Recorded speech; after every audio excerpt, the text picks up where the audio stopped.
19-20 का नहीं, 19 और 20 लाख का फर्क है दोनों फोन्स में। पैसा बर्बाद। दोस्तों मोटो G35 5G स्मार्टफोन को हम कंपेयर करेंगे मोटो G34 5G स्मार्टफोन के साथ में। और सबसे पहले हम बात करेंगे दोनों स्मार्टफोन्स की डिस्प्ले की। तो भाई G35 के अंदर हमें 6.7 इंचेस की full HD plus IPS LCD display दी गई है जो कि 120 हर्ट्ज के रिफ्रेश रेट को सपोर्ट करती है। वहीं दूसरी तरफ G34 के अंदर हमें 6.5 इंचेस की HD plus IPS LCD display दी गई है जो कि 120 हर्ट्ज के रिफ्रेश रेट को सपोर्ट करती है। यानी कि दोस्तों डिस्प्ले यहाँ पर भाई कंटेंट वॉचिंग के हिसाब से ना सिर्फ और सिर्फ मोटो G35 की एकदम बढ़िया वाली है, क्योंकि G35 के अंदर हमें फुल HD प्लस पैनल मिल रहा है भाई, अच्छी वाली कंटेंट वॉचिंग आपको करवा देगा। लेकिन जरा G34 को देखना भाई, सिर्फ फोन में HD प्लस डिस्प्ले दी है, बिल्कुल एवरेज डिस्प्ले। बहुत ज्यादा इन्होंने कॉस्ट कटिंग करी है डिस्प्ले के मामले में G34 के साथ, तो ध्यान रखिएगा। पैसा बर्बाद। और IP रेटिंग की अगर मैं बात करूं तो दोनों फोन्स यहां पर IP52 रेटिंग के साथ में आते हैं। और अब बारी आती है ऑपरेटिंग सिस्टम की। तो दोस्तों दोनों phones out of the box Android 14 के साथ में आते हैं, साथ ही दोनों फोन्स हेलो UI पर बेस्ड हैं। तो ओवरऑल भाई ऑपरेटिंग सिस्टम और UI के मामले में दोनों स्मार्टफोन बड़ी हैं। लेकिन अगर मैं बात करूं एंड्रॉइड अपडेट की, तो भाई दोनों फोन्स के साथ में आपको पूरे 1 साल का एंड्रॉइड अपडेट देखने को मिलेगा। जी हाँ यार, ये हाल है मोटो वालों के। भाई कम से कम 2 साल का अपडेट इन्हें देना चाहिए था, लेकिन कॉस्ट कटिंग कर दी इन्होंने तो। और अगर मैं बात करूं चिपसेट की, तो भाई G35 के अंदर हमें यूनिसॉक T760 चिपसेट दिया गया जो कि 6 नैनोमीटर टेक्नोलॉजी पर बेस्ड है।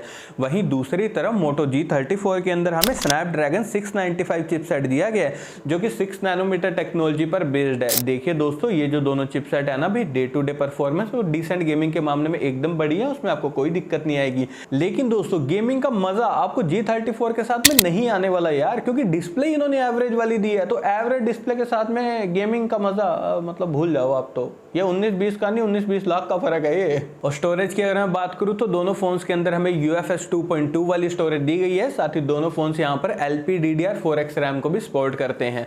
और दोस्तों इन दोनों फोन्स को बाय करने का ना बेस्ट बाय लिंक मैंने नीचे डिस्क्रिप्शन में दी है। अब बारी आती है भाई बैक कैमरा सेटअप की। तो दोनों फोन्स के बैक में हमें ड्यूल कैमरा का सेटअप दिया गया है। सबसे पहले हम बात करेंगे G35 की। तो इस फोन का मेन कैमरा 50 मेगापिक्सल का, अल्ट्रा वाइड कैमरा है 8 मेगापिक्सल का। वहीं दूसरी तरफ G34 का मेन कैमरा 50 मेगापिक्सल का, मैक्रो कैमरा है 2 मेगापिक्सल का।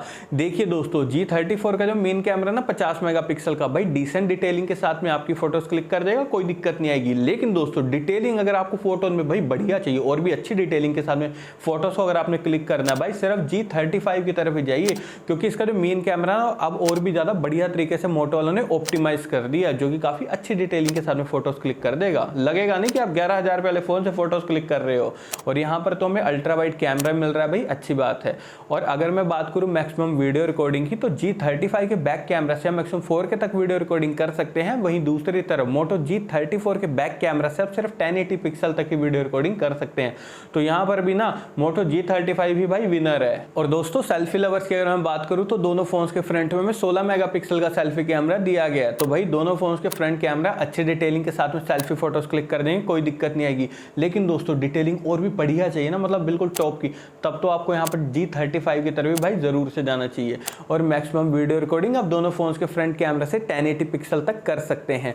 अगर मैं बात करूं बैटरी डिपार्टमेंट की, तो दोनों फोन्स 5000 mAh की बैटरी के साथ में आते हैं। साथ ही दोनों फोन जो है भाई 20 वोट की फास्ट चार्जिंग को सपोर्ट करते हैं।